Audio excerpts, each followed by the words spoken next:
All right, everyone, good evening. It is such a pleasure to have you all here with us. My name is Shannon Rowan.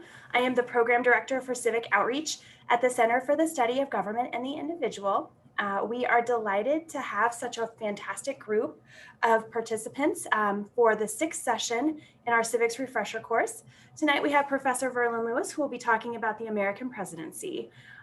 Just as a quick reminder, if you have any questions, you are welcome to submit them through the chat as Professor Lewis is going through his information. We will most certainly have time for questions and answers at the end of the session. And then during the question and answer portion, you are also welcome to use the raise your hand feature, which if you hover over the bottom of your Zoom box and click reactions, you'll see the little button for raise your hand. If you like, you can also send questions directly to me or to the group at large. But Professor Lewis, we are so excited to have you all here. Just so everyone knows, we had 71 people register for tonight's session, which is absolutely amazing. And I am excited to hear more about the American presidency. So Professor Lewis, take it away. Okay, great. Thanks, Shannon. Appreciate you organizing this evening's event and happy to be here. As Shannon said, my name is Verlin Lewis. I am in the political science department here at UCCS, and my focus is on American political institutions, in particular, the American presidency and political parties. So a couple weeks ago, I did one of these on political parties, and today we're going to be talking about the presidency. So I've got a few slides I want to share. So I'm going to try and do share screen. Let's see here. Let me see if I can exit out of PowerPoint and then click the button here. Try doing it through my desktop. Is that working, Shannon? Yes, it is. Okay, great. Perfect. All right, so when we talk about the American presidency, we typically remember or think about the individuals who have filled the office of the American presidency. So here's a graphic that shows the first 45 presidents in American history. And you'll probably recognize some of those faces. Does anyone here think they could maybe name all of those presidents? Well, we won't bore you by going through the whole list, but I imagine a lot of the presidents with the color photographs are familiar to you. We've all lived through a lot of the administrations of those presidents, and I imagine the presidents at the beginning with the color portraits are probably also recognizable to you. Some of the most important founders in American history were also presidents of the United States. When we think of the 6 most important founders in American history, 4 of them were the first 4 presidents. So you'll see they're starting at the top left, George Washington, followed by his vice president, John Adams, and then Thomas Jefferson, the author of the Declaration of Independence, and his lieutenant in the Republican Party, James Madison. The figures in black and white in between, maybe you don't know all of those. You'll recognize, I'm sure, a few of them. Right there in the middle of the second row is Abraham Lincoln, who we all know. And one figure who might be worth pointing out is the last picture on the second row is Grover Cleveland. And he's worth pointing out because he shows up twice in this collage of photos. You'll also see his picture on the next row down, second over from the left. That's because he served 2 terms as president, but non-consecutively. So he was first elected president in 1884. He lost his reelection bid in 1888 to Rutherford Hayes, but then won in a rematch in the presidential election of 1892. So we often say that Joe Biden is the 46th president of the United States. It's actually more accurate to say he's the 45th president of the United States, but he is currently carrying out the 46th presidency in American history. So the United States has been very fortunate to have a history of peaceful transitions of power between each of these presidents in American history. And that's That's been our great fortune and part of the reason that the United States is the oldest democracy in the world. The Constitution that was ratified in 1788 and went into force in 1789 is still with us today, which is really a remarkable feat.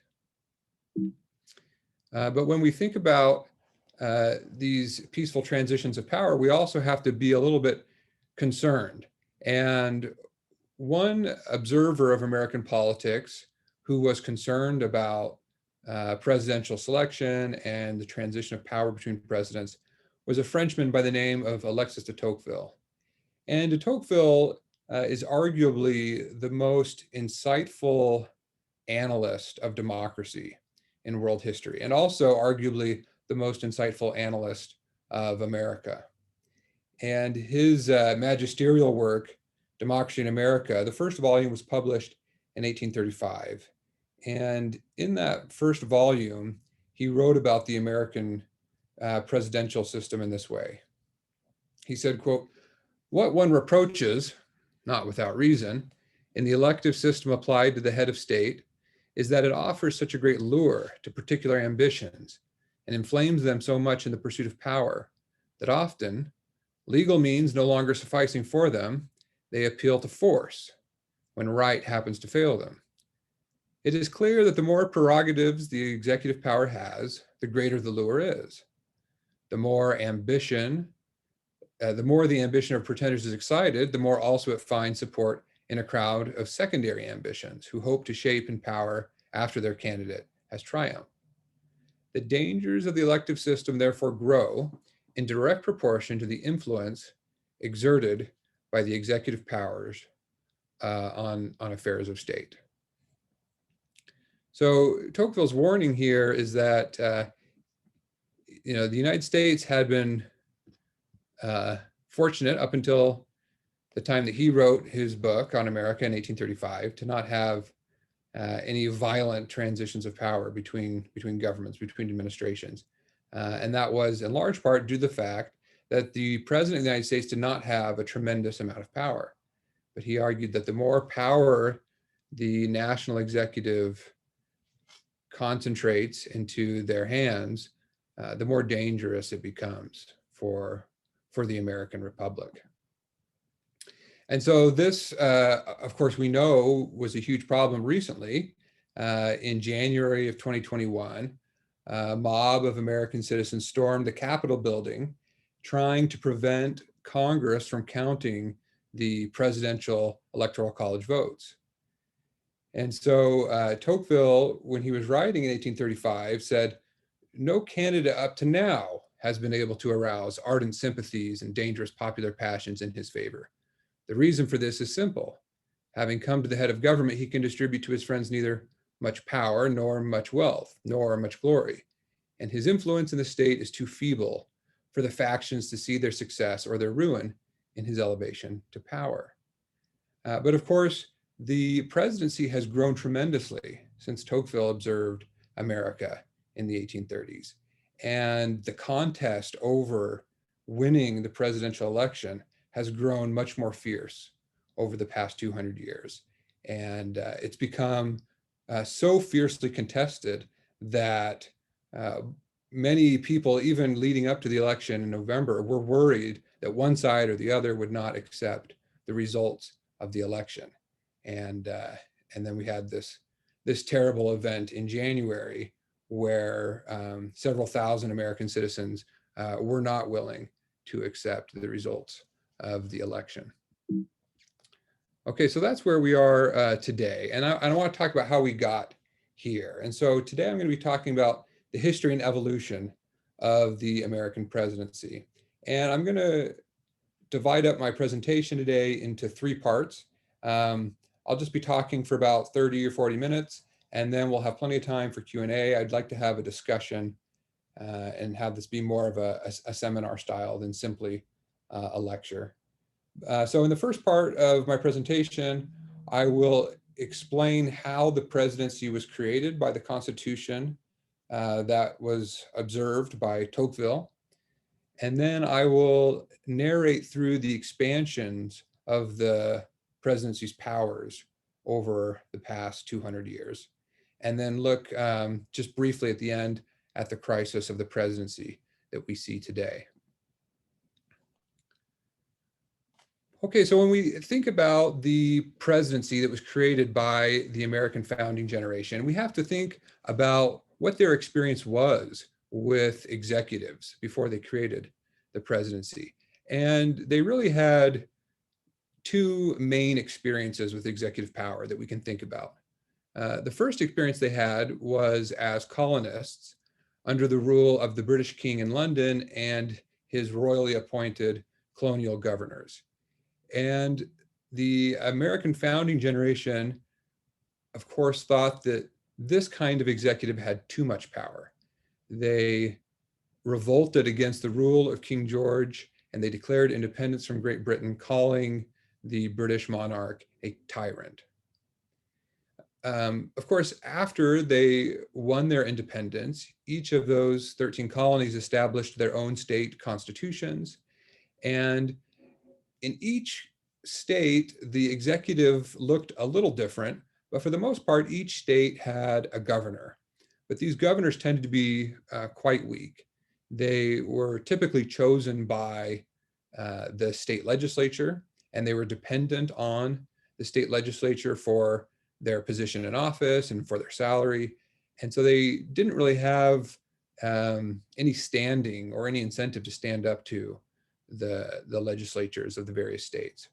So these state governors, after the revolution, but before the Constitution, what historians sometimes call the critical period in American history, they were unable to raise revenues that were being requisitioned by the Confederation Congress. This is, of course, the national government was governed by the Articles of Confederation, which had created a Congress that is a national legislature. And this Confederation Congress would ask the states for funds so that they could fight the Revolutionary War. But these state governors were simply powerless to execute these laws. After the war was over and after the Treaty of Paris was signed in 1783, these state governors didn't have enough power to push out British troops, as was promised by the British under the terms of the Treaty of Paris. These state governors didn't have veto powers. And so one of the common problems during the critical period was that state legislatures would pass inflationary monetary policy. They'd print too much money because the debtors, the farmer interest, wanted to inflate the currency to make it easier to pay back their debts. But of course, this had tremendous negative consequences for the economies of those states. And governors didn't have the power to veto this kind of damaging legislation. And the state governors were also unable to enforce debtor laws that had been passed in the various states.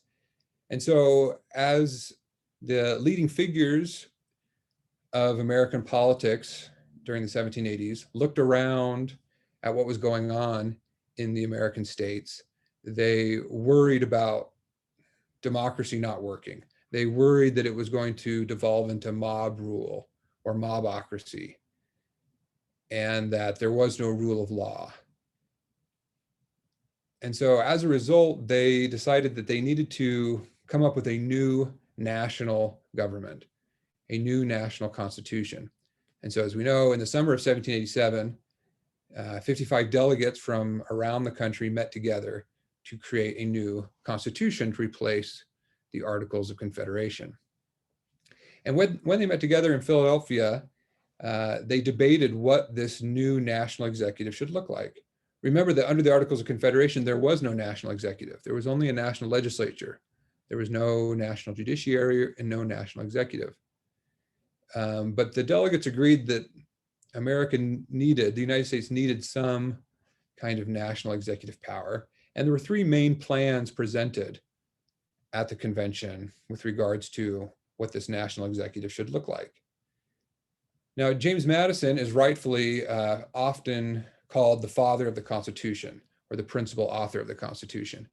And while he was very influential in creating and framing many parts of the Constitution, he didn't have as much influence on Article 2, the part of the Constitution that created the American presidency. He did have his Virginia plan that was presented by Randolph of Virginia, and it mostly focused on what the National Congress should look like. It said a few things about what the National Executive should look like, but not much. It was pretty vague. But Madison's Virginia plan called for an executive that would have general authority to execute the national laws passed by the national legislature, and that would have power to appoint judges to a national judicial Supreme Court.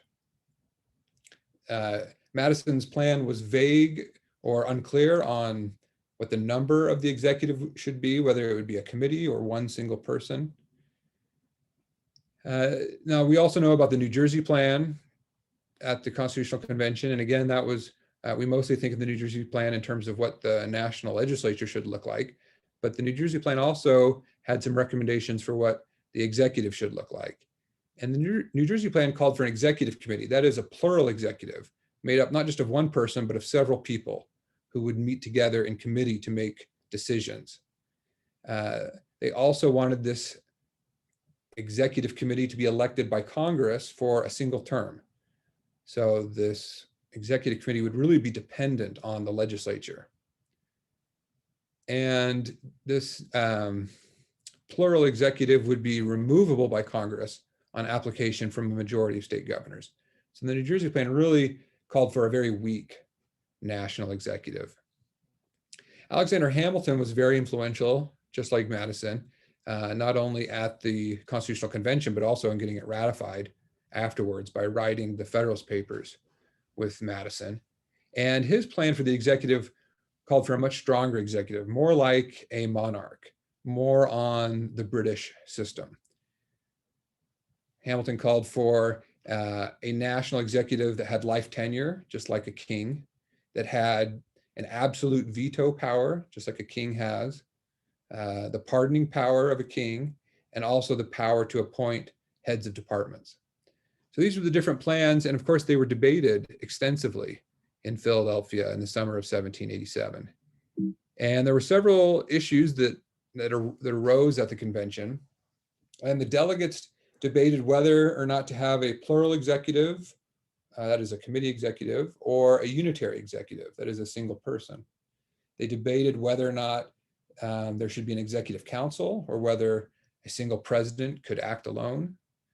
They also debated what the presidential selection system should look like. Should the executive be chosen by the people or be chosen by the legislature? And of course, that had different implications. If the executive is chosen by the legislature, then they will be subservient to what the legislature wants. That would look more like a prime minister in a parliamentary system, where the executive is a member of the legislature, and if the legislature turns against that chief executive, then they are out of office, right? But if the executive is chosen by the people, then they have an independent base of support, and they don't always have to do what the legislature wants. They can stand up to the legislature and not be worried about being thrown out of office. They debated whether the term for the executive should be a life term like Hamilton wanted, or a limited term. And if it was a limited term, whether or not it would be one single term or whether it would be renewable. They debated how a president could be removed from office. They debated the relationship of the executive to Congress, whether or not the executive should be a member of Congress or not. What kind of veto power the executive should have, if it's absolute or if it's qualified, that is, if it could be overridden by the legislature. What kind of war powers the executive should have, and what kind of appointment powers. Well, we know that over the course of these debates, Article 2 was finally drafted and approved and ratified by the American people. And it created a kind of hybrid office, never really seen before in world history. The American presidency was unique. There was no executive that had ever looked like it before in world history. Ultimately, the national executive created by Article 2 was called the President of the United States. And this was a unitary executive who shares appointment power with the Senate, appointing the chief officers of the government, the heads of the various departments of the government. And in another compromise, the delegates decided that the president would be chosen by an electoral college, again, an institution that had never been seen before in world political history. So they felt that it was unwise and impractical for the people to directly choose the president, but they also didn't want the president to be chosen by Congress. And so they created this new thing, which we call the Electoral College, whereby each state would be given a certain number of presidential electoral votes based on their representation in Congress. So 2 votes for their 2 senators in Congress, and then however many votes for however many members of the House of Representatives they have in Congress. And each state could choose however they want to choose these electors who would cast those votes on their behalf. And the thought was that, well, maybe in this new large continental government, it would be unlikely for all the American people to all agree on one person. There would be very few people who had that kind of national standing back then, in a time where you really only knew people in your local community and maybe in the state, but you didn't know people from different regions of the country. How could you all agree on one figure? And so the founders hoped that George Washington would be chosen as the first president, but after Washington, they recognized, or they thought, that maybe no one person would get a majority of these electoral college votes. And if that was the case, then the House of Representatives would choose the president. But the House couldn't simply choose anyone they wanted. They had to choose between the top vote getters in the Electoral College vote. This new hybrid presidency did have limited terms. It's not a life term, it's 4 years, but it is renewable. A president can run for re-election. The president can be removed by Congress. The House of Representatives is authorized to bring articles of impeachment against a sitting president. And then it's up to the Senate to choose whether or not to remove that president from office. This is a very rare circumstance in American history, but of course we've lived through history over the past 4 years. This has happened twice. And in both counts, the House of Representatives brought articles of impeachment against President Trump, but in both cases, the Senate chose not to remove Trump from office in the first case, or to bar Trump from ever serving in the office again in the second case. The founders at the convention decided that the president would not be a member of Congress, that the president would be separate. This is part of this idea of separation of powers. And the president was given a qualified veto. So the president does have a veto, but it's not absolute like the British monarch. This veto can be overridden by 2/3 majorities in both houses of Congress. The president does have war powers like a monarch, but these war powers are shared with Congress. It's Congress who declares war and the president who is the commander in chief of the armed forces. The president is given the pardon power, but the treaty power is shared. So a president, like a king, can enter into treaties with foreign countries, but these treaties must be ratified by the Senate. And then finally, Article 2 says that the president must take care that the laws are executed. Okay, so what kind of presidency was created by the Constitution? Well, it was weaker than the executive of the British monarchs, right? So the Americans didn't want another monarchical tyrant like King George III. And so, as we mentioned, the veto is qualified, the treaty-making power is shared, the war-making power is shared, the appointment power is shared, and a president can be removed by Congress. But the presidency is also, or was also, stronger than the kind of executives that the founders had seen in the state governors' houses. So the president was given a veto power and a fixed term in office and an independent mode of election from the legislature, so that the president would have the power to stand up to legislative tyranny. The president was given powers to conduct foreign policy, and the president was given the powers to act with energy, secrecy, and dispatch, as the Federalist Papers say, because the president is a unitary executive, not a plural executive. Okay, so After the Constitution was written and it was signed by the delegates at the convention, it was put before the American people for ratification. The Americans could choose whether or not to approve of this new Constitution that had been written. And the American citizenry divided into two camps between Federalists and Anti-Federalists. The Federalists, of course, wanted to ratify the new Constitution, and the Anti-Federalists wanted to reject this new Constitution. And in their arguments, they wrote several newspapers allowing the American people to read the different arguments and to make an informed choice about whether or not to ratify. The Anti-Federalists in their writings warned voters that the president would end up being a monarchical tyrant. The Federalists, for their part, reassured voters that the presidency would be bound by the Constitution, that these presidents would not be tyrants. And ultimately, voters ratified the Constitution, and they felt comfortable knowing that George Washington would be the first president of the United States. Okay, so now let's go through, now that we know what kind of presidency was created by the Constitution, let's go through some of the key figures, the key presidencies that shaped what the presidency looks like today.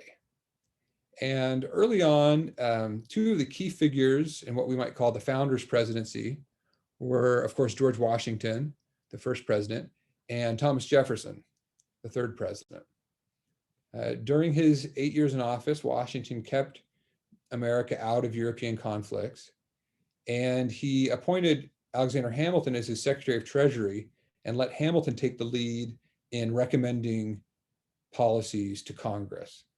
We talked about this a couple of weeks ago. Hamilton wanted the United States to create a national bank, to increase tariffs on imports from foreign countries, to build infrastructure, and to help the American economy industrialize. Washington saw parties first emerge within his own administration.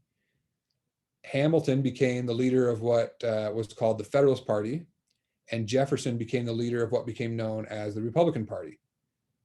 Jefferson was his Secretary of State. Hamilton was his Secretary of the Treasury. But Washington stayed above this partisan conflict. He saw the president's job as being a figurehead, as being a head of state, as being the chief executive for the entire country and not for one part of the country. Washington also helped keep domestic peace, put down the Whiskey Rebellion in the 1790s, and one of his most important acts was setting the two-term precedent. Washington, of course, was very popular in the United States, could have continued being elected president, but he felt like 2 terms was enough for him and would be enough for future presidents. And each succeeding president followed his example. Thomas Jefferson was very popular when he finished his presidency, and he could have run for a 3rd term in 1808, but he followed Washington's example. James Madison, the same thing. He could have won a 3rd term if he wanted, but he followed Washington's example. Monroe did the same thing, on and on, until Franklin D. Roosevelt was the first president to break with this tradition. He ran for a 3rd term in 1940 and won, and then he ran and won again in 1944 for a 4th term. As we mentioned earlier, Washington was succeeded by John Adams as vice president. And then in the election of 1800, a new party came into power. So Adams's Federalist Party, Hamilton and Adams' Federalist Party, was voted out of office, voted out of the presidency and out of Congress. And Jefferson and Madison's Republican Party was voted into office, both Congress and the presidency. And so this is sometimes called the Revolution of 1800. It was a drastic change in the American government. And you could argue that this was the first peaceful transition of power in world history. Certainly the first peaceful transition of democratic power in world history. And so this was a shocking thing. If you look throughout the annals of world political history, people do not give up power voluntarily. They only give up power when they're forced to, at the point of a gun, or at the end of a bayonet. But Washington and Adams and the Federalists voluntarily stepped down and said, you know what? The people have spoken. This was the results of the election. We're going to hand over power. That was a remarkable thing. We take it for granted, but we shouldn't. It was really a remarkable thing and set a very important precedent. Jefferson's election also was remarkable because he was elected as a party leader. Now, he wanted to be above the fray of partisan politics like Washington, and he called for reconciliation between the Federalists and the Republicans. And ultimately, over the succeeding decades, the American people really did come together. The Federalist Party basically dissolved. And during the era of good feelings of the Monroe presidency, we saw an end to party conflict. But of course, it would revive again. Parties are, after all, inevitable. Now, even though Jefferson and the Republicans had criticized the Federalists for concentrating too much power in the presidency, when he became president, Jefferson surprisingly continued some of the strong executive practices engaged in by Washington and Adams. Notably, he relied on this idea of executive prerogative to purchase the Louisiana Territory from France, even though the Constitution doesn't necessarily give the president the power to do that kind of thing. The idea of executive prerogative is that an executive can sometimes act outside the law or in places where the law is silent for the public good. And so Jefferson relied on that understanding of executive prerogative. So those were two key figures in the development of the early presidency. Okay, next we have the 19th century presidency, and the presidency wasn't as powerful as it is today back in the 19th century. And there are very few presidents from the 19th century that we think of as some of the most notable or important presidents in American history. But I'll just mention two of them. Andrew Jackson was very important as a founder of the Democratic Party with Martin Van Buren, and he helped make the presidency more populist. So he was the first president that didn't come from the founding aristocracy. Remember, I mentioned of the six most important founders, four of them were the first four presidents: George Washington, John Adams, Thomas Jefferson, and James Madison. The other two most important founders were Alexander Hamilton and Benjamin Franklin. Of course, neither of them were president. But even those after Madison, like James Monroe and John Quincy Adams, were part of that founding aristocracy. Monroe was friends with Jefferson and Madison. He was part of that Virginia dynasty. John Quincy Adams was the son of John Adams, so he was connected to that aristocracy. Jackson, on the other hand, didn't have any of those connections. He came from the backcountry, from Tennessee, and he brought a more populist style to the presidency. He spoke directly to the people rather than to Congress, and he saw himself as a tribune of the people, as representing the populace. And so this was a move in a democratic or populist, or some would argue a demagogic direction. His detractors called him King Andrew for concentrating power in the presidency. He famously vetoed the bank bill on policy grounds. Now, figures like Washington had said, well, the president should only veto a bill passed by Congress if it's unconstitutional, if Congress doesn't have the power under the Constitution to do what they're claiming to do. But Jackson said, no, I can veto a bill simply because I disagree with it. And so that was an assertion of executive power that was important. That is a precedent we still have today. Presidents don't necessarily say bills passed by Congress are unconstitutional when they veto them. They just say, I disagree with the policy. Another important figure, of course, from the 19th century was Abraham Lincoln, considered by many to be America's greatest president. He was the first president from the new Republican Party, different from Jefferson's Republican Party, but from the Republican Party that emerged in the 1850s. And Lincoln, of course, presided over the Civil War and sought to keep the Union together. And he did so by calling on Americans' memories of the Revolution and the founding. And he revered the American founding and constantly hearkened back to the Declaration of Independence and the Constitution. But Lincoln was also important in the expansion of the president's powers. He also used executive prerogative. He saw the extreme circumstances of the Civil War, and he went outside the Constitution in some cases, but justified it in his efforts to save the Union created by the Constitution. Famously, he used the president's war powers to make policy. The Emancipation Proclamation, of course, was not a bill passed by Congress. It was a wartime measure where he freed slaves in certain states that were in rebellion against the Union. Of course, this didn't free slaves in the border states that weren't in rebellion. It was a wartime measure, and he justified it as a measure to win the war. And ultimately, Congress had to pass the 13th Amendment to the Constitution to abolish slavery throughout the United States. Okay, so now we get closer to the modern presidency. Two of the key figures in laying the foundations of the modern presidency were Theodore Roosevelt and Woodrow Wilson. These were progressive presidents.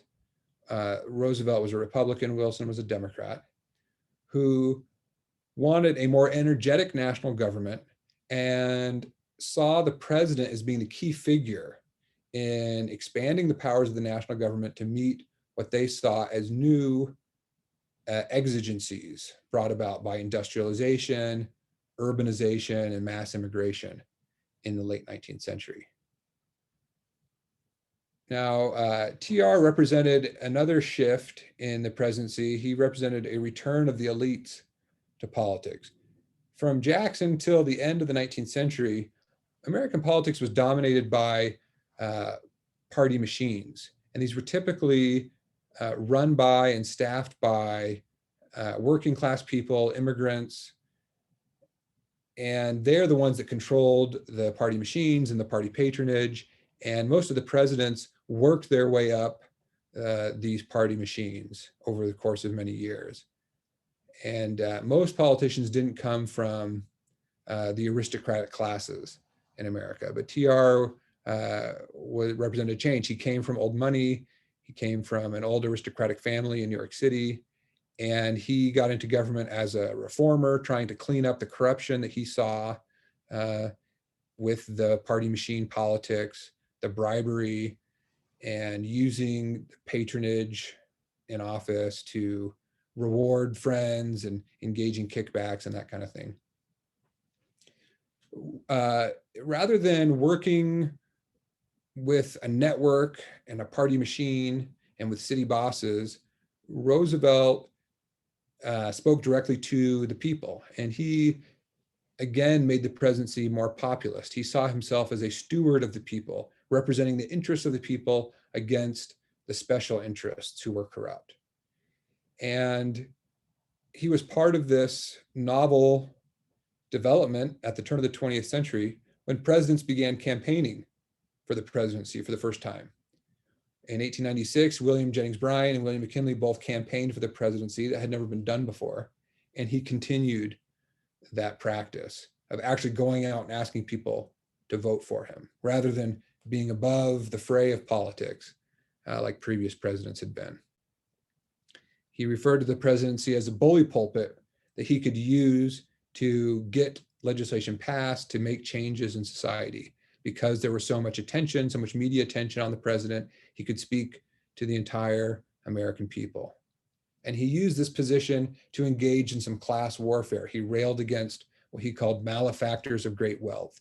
He wanted to empower the national government to clamp down on these robber barons, these titans of industry, the super wealthy of the Gilded Age, to break up large trusts, to regulate corporations, and to control the American economy.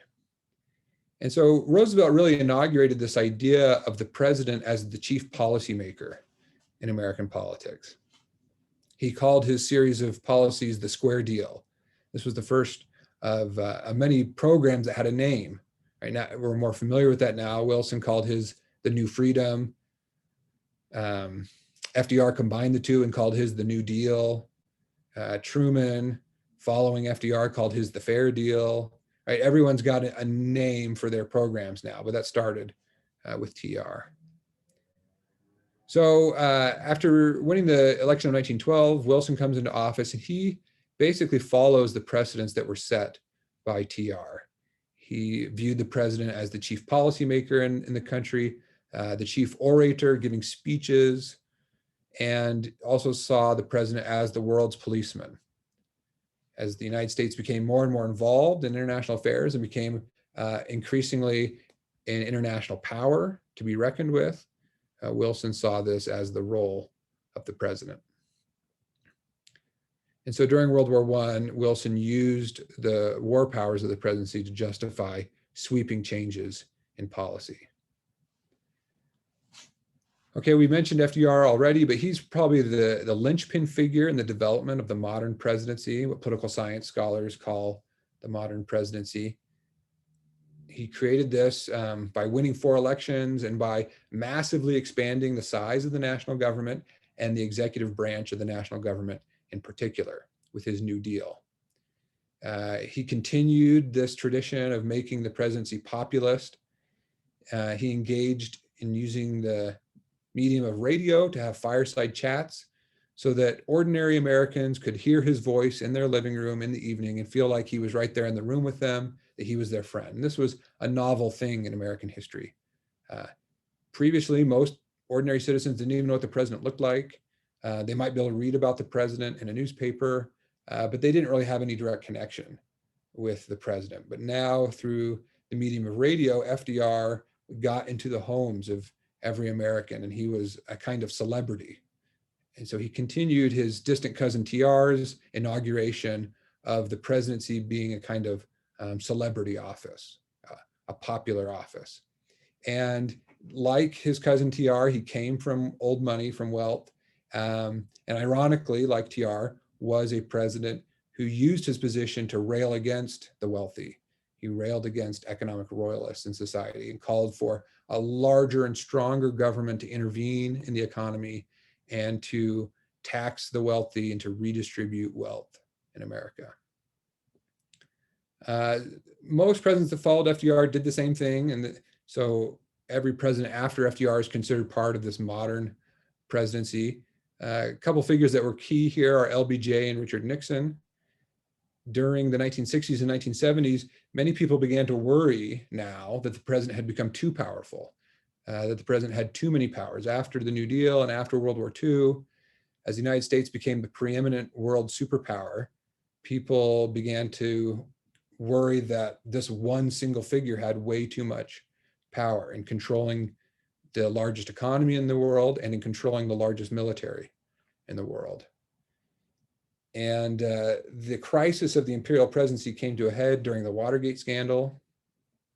Nixon followed TR, Wilson, FDR, and LBJ in viewing the president as the chief policymaker, the chief orator, the chief war maker, but allowed the power to go to his head a little bit and covered up the Watergate hotel break-in and ultimately resigned in 1974 after a special prosecutor found him to be a co-conspirator in that scandal. Okay, so that's the kind of presidency that we have today. What are the reasons for the rise of this modern presidency that is so much more powerful, that is seen as the chief policymaker now when it wasn't before, which is seen as representative of the people, which it wasn't before? What allowed this to happen? Well, one is the increasing importance of foreign affairs. So as the United States became an industrialized economic superpower in the 19th century, it became much more involved in foreign affairs and began to have the trappings of an imperial power. And because the president is given the most power when it comes to foreign affairs by the Constitution, this empowered the president. The president is the commander-in-chief of the armed forces, and the American military is the most powerful in the world. Starting at the turn of the 20th century and really ramping up after World War II, Americans increasingly saw themselves as having a special role to play in maintaining world order. And if the president is the leader of the American military, then in a way he's the world's policeman. Second development is the advent of different mass communication technologies. So the emergence of mass circulating newspapers, during the Gilded Age allowed a figure like Theodore Roosevelt to become a national figure, a national celebrity. FDR used the medium of radio to become a national figure, beloved by millions across the country. Television allowed presidents to speak directly to the American people. And so if you turn on the television and you happen to stumble on cable news, you're good chance you're going to see the president's face, right? It's hard to escape the president in the modern world because of these technologies. And then most recently, the advent of social media, first Obama and then Trump taking it to a whole nother level. President can speak with millions of his followers, right? Hundreds of millions of people instantaneously at 2 a.m, whenever he wants, through social media. So these mass communication technologies have given much more power to the president and allowed the president to pose as a representative of the people, as a tribune of the people. Third factor here is the establishment of the welfare state. This first emerges after the Civil War, ramps up during the Progressive era, and then most famously with FDR's New Deal. As the president takes on more power to take care of the welfare of the people, the president is seen as a caretaker now of the American populace and as a caretaker of the economy, right? So it may seem strange, or maybe it doesn't. We just take it for granted. When we talk about presidential performance, we look at economic numbers because we assume somehow that the president is in control of the economy or in control of gas prices or whatever it may be, or in control of the stock market. And we give credit or blame based on these indexes. And then fourth, Congress has allowed the presidency to grow by funding this growth and by increasing the personnel at the president's disposal in the executive office. So the modern presidency poses a little bit of a problem for us now in American politics. To get elected, presidents must promise voters everything.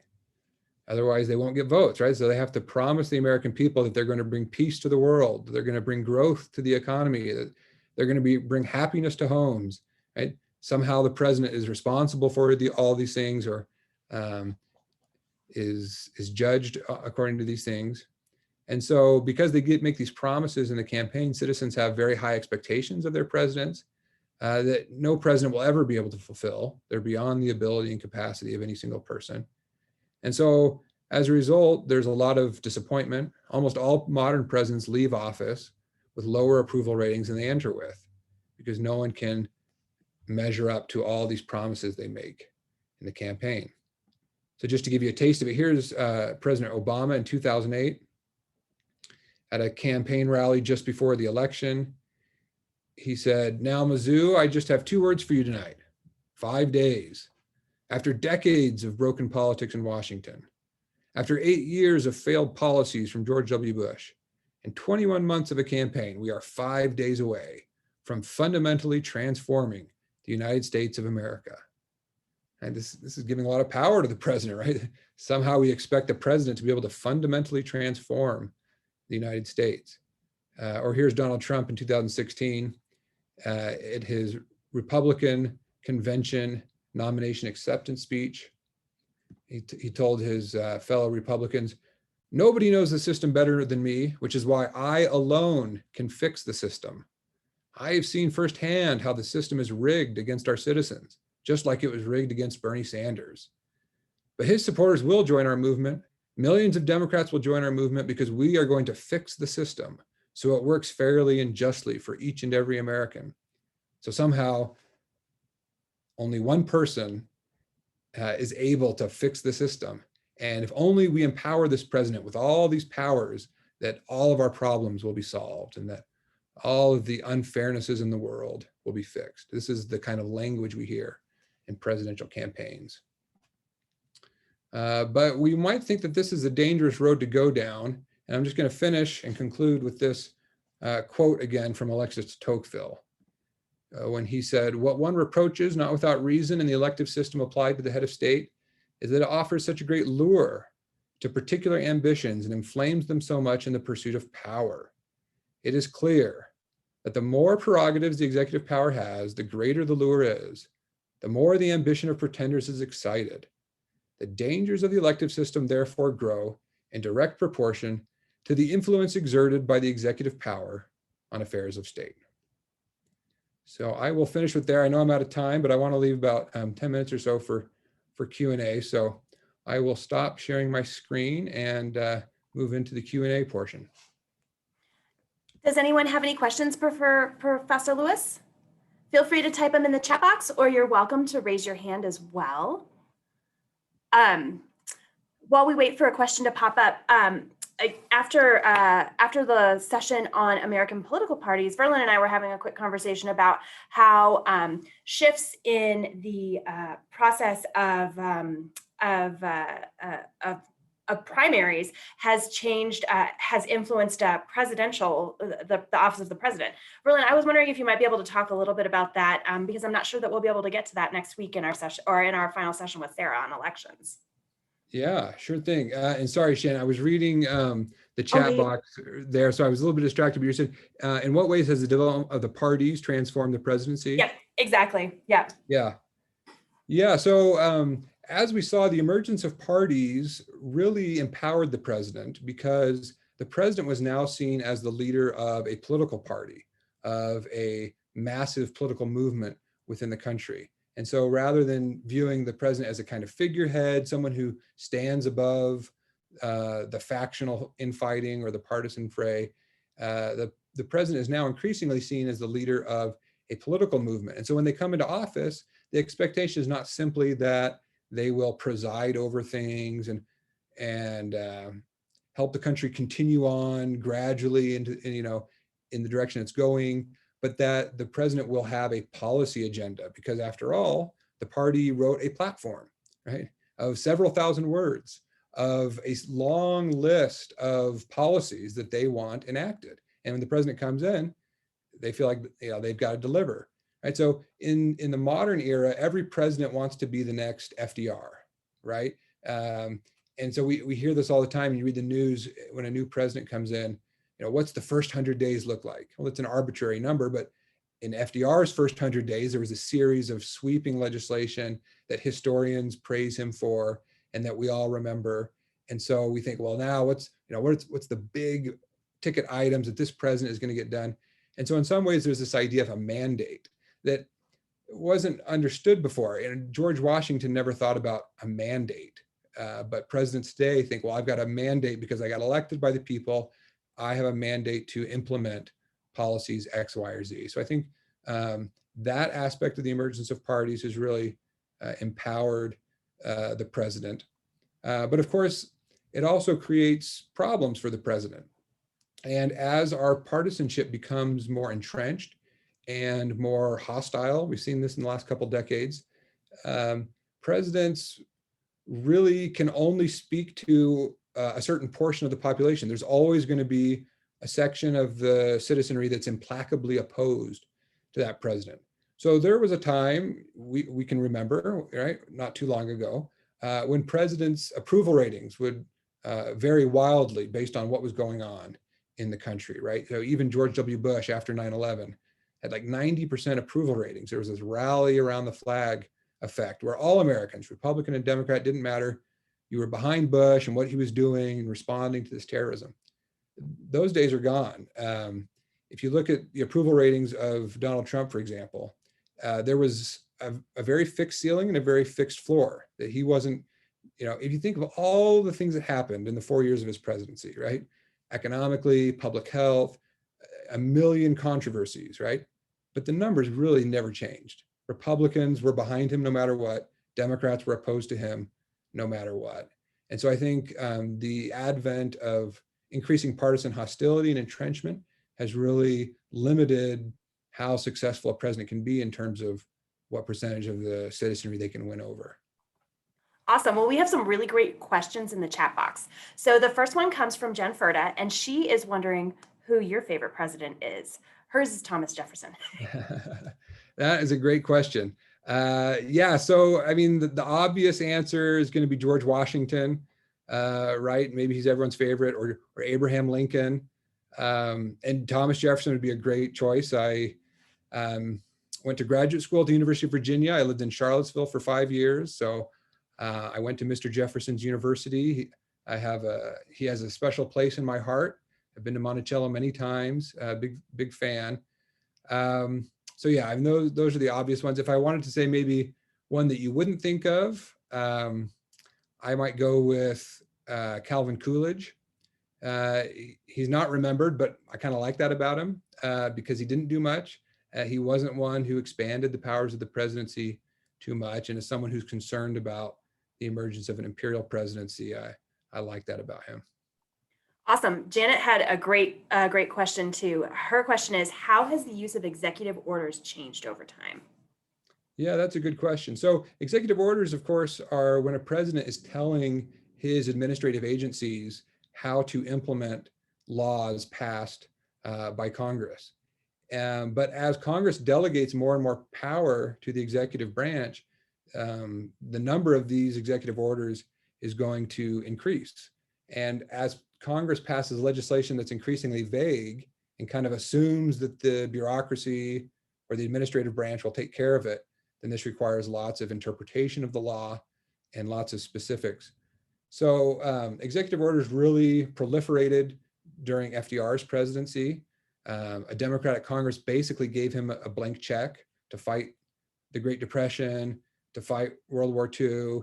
And so he had all this power to say, okay, I want my, Department of Commerce to do X, Y, or Z, or I want this Secretary of Labor to do A, B, or C. So it really grew tremendously with the modern presidency. There has been a lot of criticism of the use of executive orders, that this is presidents legislating instead of Congress. We think of the national legislature should be the one writing the laws, not the president. When presidents write executive orders, that seems like they're writing laws. So some presidents have tried to get around this by doing different things like signing statements. So when they sign a bill into law, they will include notes in the margins of the law saying, this is how my administration is going to interpret this law. And so they say, well, look, I'm not passing lots of executive orders, but they are doing a lot of unilateral executive action through signing statements, for example. So Bob Lord asked, are there reasons the Electoral College was established that are still valid today, from your perspective?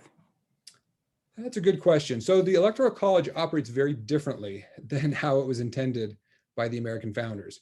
So initially, they thought, well, we don't want to entrust the masses of the people to make a decision for president, but we don't want to trust the legislature either. So we'll create this unique body, and that each state will get to choose their own presidential electors, and that these electors would then make an independent choice based on their own judgment and their own wisdom about who should be president.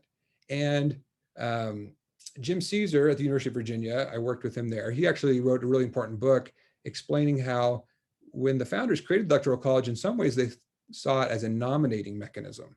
Today, parties are really the ones that nominate presidential candidates. But back then, they thought, okay, setting aside Washington, who's a national hero, it'll be unlikely that anyone will get a majority of the Electoral College votes. So the Electoral College is really the nominating mechanism. Here's the top 4 or 5 vote getters, and then the House of Representatives gets to choose from those top 4 or 5. That's not really the way it works now. As we know, with the emergence of parties, state legislatures don't choose their presidential electors based on, here's a really wise, virtuous, judicious citizen of our state who we trust to make a good decision on our behalf. No, in fact, nobody knows who the presidential electors are. They're totally anonymous. They're simply partisan cogs. And so each state simply says, well, whoever gets the most votes in our state will get all of our state's Electoral College votes. And we don't even know who the presidential electors are, but they're bound to cast their vote for whichever candidate got the most votes in that particular state.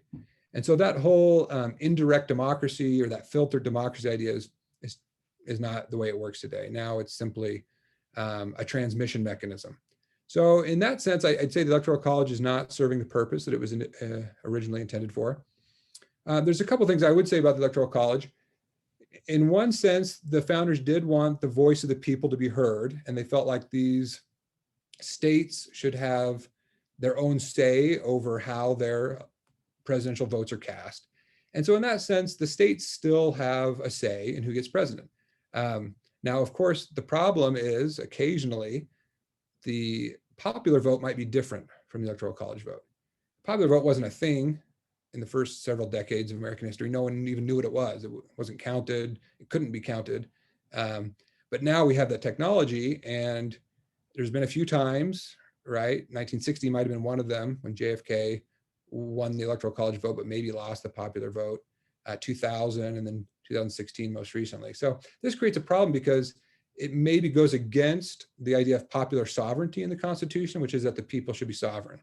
On the other side, the other argument might be, well, the Constitution also created federalism, this idea that the states are sovereign or have some sovereignty and shouldn't be treated simply as arbitrary geographic dividers of the American citizenry, but that are themselves political units made up of their own state citizens. And so the Electoral College still gives some credence to this idea of federalism. So I think in some ways it no longer fulfills the function, but maybe in a couple of ways it still does. Awesome. So a question from Daryl. His question reads, I see this move to more presidential power is a danger to our form of government. Do you agree? And if so, how do we fix it? Yeah, I do think it is a danger, right? So the American founders, when they studied democracy, they looked at the history of democracies, and they noticed that democracies usually collapse when a single figure, a demagogue, concentrates power unto themselves and ends up being a tyrant. So democracy, for all of its virtues, the drawback is it often devolves into tyranny. And this is the great danger, right? Caesarism. This is how the Roman Republic turned into an empire and a tyrannical political system. So how do we avoid that? Well, the founders tried to create institutional structures that would keep the president in check. Now, the Anti-Federalists, maybe we should read their arguments again. And what did they get right about their criticism of the presidency? They predicted it would become tyrannical. And we should also read the Federalist arguments. In what ways can the Constitution rein in the power of the presidency? I would start with separation of powers. I think that's probably the most obvious place that the powers of the presidency can be reined in. And I think the problem here is that the founders hoped that ambition would be made to counteract ambition, in the words of James Madison, that Congress would want to exert its powers and in so doing would rein in the president, or the Supreme Court would exert its powers and so doing rein in the president. The problem is they didn't foresee or understand how parties would develop. And so now you have half of Congress that is willing to let the president do whatever he wants because it's his co-partisan. Right? So instead of protecting the prerogatives of their office, the legislature, they're simply serving the interests of their party. And so I think this is a problem. So I think Congress really has to take back its prerogatives. It needs to stop delegating so much power to the presidency. It needs to take back the legislative power from the presidency. I think that's probably an important first step. Great. Now I know we're going a little over on time. Are you okay to keep going? We've got 2 more questions left. Sure. Awesome. So Janet Knox asked, I think George Washington warned against a 2-party system. Do you agree? And is there a way to change that now? Yeah, so we talked about this 2 weeks ago. Washington, in his farewell address, did warn the American citizenry against what he called the spirit of party that would cause Americans to divide against each other rather than being united together. You have to remember, Washington basically spent his life in the cause of the American Union, fighting the Revolutionary War so that the colonies would be united against the British Crown, participating in the Constitutional Convention to create a stronger national union that would keep these newly independent states together, and then serving as the first president to try to keep this union strong. So that was a lifelong project of his, and he was very concerned that this union would divide up, that parties would break up the union. So he warned us about that. I think a lot of things he said were omniscient. Now, in some ways, I think Washington maybe missed the fact that parties are inevitable. He mentions this a little bit in his farewell address. And Madison also understood this, that parties are inevitable, that politics is about disputed opinions, about people making arguments and then disagreeing about those arguments, right? So parties are inevitable in politics. The trick is, how do you prevent the parties from becoming divisive in such a way that people think that they can't even live in the same country with someone from the other party, that they have to secede from the union or have to break away or they have to engage in a civil war. So that's the trick. How can parties be benign rather than so hostile and violent? And I think the solution is provided in the Constitution in a way by James Madison. He explained this in Federalist 10, where he says, the genius of the American Republic is that it is a large republic. That had never been tried before in world history. World history was filled with lots of examples of democracies, but they'd always failed. And Madison said, here's what we're doing differently in America. We're expanding the sphere over a large territory. And so instead of having just 2 or 3 factions or parties, where in any given election, one of those factions or parties might get a majority of the votes and be able to impose their will on all the other minority groups. In a large republic, you're not going to have 2 or 3 factions or parties. You're going to have a dozen or 20 or 30 factions. And each one will only have 3 or 8 or 12% of the votes. No one party will ever get a majority. And so they can't impose their will on the minority. So I think that worked for a while in American history. The 2 parties that emerged were kind of coalitional parties, bringing in different groups, but they had to moderate, they had to compromise in order to get things passed. But increasingly, the kinds of parties that we have now are like 2 different countries, and they see each other as totally different or foreign enemies that they want to dominate or defeat in battle. It's not a matter of trying to engage in a goodwill conversation or look for common ground or where can we compromise or where can we moderate. But they see each other as implacably opposed enemies. And I think that's the kind of danger that we see from political parties today. Great. One last quote, and actually, interestingly enough, for those who weren't able to attend David French's lecture that CSGI held earlier in the semester, it is available online, and it's a fantastic discussion of this exact issue that Professor Lewis is discussing, so I'd highly recommend that. One final question, and then we will wrap up for the evening, and this comes from Bob Lord, who makes an observation about social media, that social media can easily manipulate and greatly influence politics in detrimental ways. Do you have any ideas as to how we can remedy that without restricting free speech? That's a great question. I think fortunately in America, we have really good resources in understanding this problem, going back to Thomas Jefferson. So I talked about how in the 1790s, the Federalists and Republicans were pretty heated in their disagreements with each other. And they had very different visions for what the national government should be doing and what America should look like. And they were also sectional parties in a way. This is what Washington was worried about in part, is that the Republicans were mostly a Southern and agrarian party, and the Federalists were mostly a Northern and industrial party. And the Federalists had control of the national government first. And during the presidency of John Adams, he was worried about all these immigrants from Europe coming to America with these radical revolutionary ideas. He saw what was happening in France during the French Revolution, and he thought, if these kind of radical democratic ideas come to America, we're going to have the same problems here. America is going to turn into, a bloody terror like we're witnessing in Paris.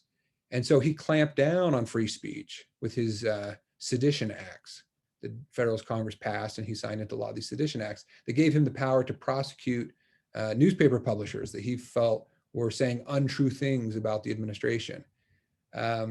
I think this was a dangerous path to go down. Unfortunately, the American people revolted against that kind of heavy-handed, top-down, clamping down on false speech, as the Federalists saw it, fake news. And when Jefferson came into power, he said, look, we cannot have political intolerance. this country was founded on ideas about religious tolerance, and political intolerance can be just as bloody and just as vicious as religious intolerance. We need to tolerate all viewpoints. And Jefferson's argument was, if people are free to express their viewpoints in the public square, the truth will win out, that human beings are rational, they're reasonable. If they hear both sides of an argument, ultimately the truth will win out. Now, where I think we're a little bit different today, and I think the problem is today, is so many people are inhabiting ideological echo chambers.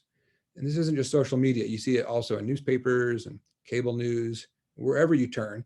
Most people are simply consuming news that reinforces their pre-existing biases, right? So if you identify with the liberal social group, you're going to tune in to MSNBC, you're going to read the New York Times, and you're just going to hear what you want to hear and get these dopamine hits. Oh, look, I'm so right, and those other guys are so stupid and wrong. And same thing, if you identify with the conservative social tribe, you're going to watch Fox News for hours a day, and you're going to read the New York Post instead of the New York Times, or the Washington Times instead of the Washington Post. And you're going to read all this stuff and click on the stuff on Facebook from your friends who all agree with you. Oh yeah, I'm so right, and those other guys are so dumb and they're so wrong, and you get these dopamine hits. And so increasingly, the problem I think in American politics today is we have these ideological echo chambers where people only listen to viewpoints that they want to hear, that they already agree with, instead of engaging in civil discourse with people that they disagree with. And if they're only hearing one side of things, then they're not being exposed to the truth, because no side has a monopoly on the truth. And so I think Jefferson's caveat, or his argument about free speech, had this caveat that we need a proliferation of a diversity of viewpoints that people can hear and think about and reason with and engage with, and then the truth will win out. And I think the problem is there's too much homogeneity and a lack of diversity of viewpoints everywhere in America, on college campuses, in neighborhoods, in social media, wherever you turn. So we need, I think, everywhere a proliferation of a diversity of viewpoints. Well, I think that that's a great note to end on, because that certainly, I think, is the reason that CSGI is putting on programs just like this one tonight, and programs that we'll be working on into the future, which also include continuing education opportunities for secondary social studies teachers so that they can figure out how to have these difficult kinds of conversations inside their classroom. Professor Lewis, I just want to say a huge thank you for this fantastic session tonight. This was wonderful. And to all of you joining us at home, we so appreciate you being with us. We will have our final session on May 6th. So we're taking next week off, but we'll resume on May 6th. And Sarah will be taking us through elections, the quick and dirty of how you get elected if you want to run the country. So until then, I hope you all have a wonderful evening, and thank you so much for being with us tonight. Thanks, Shannon. Bye, guys. Bye.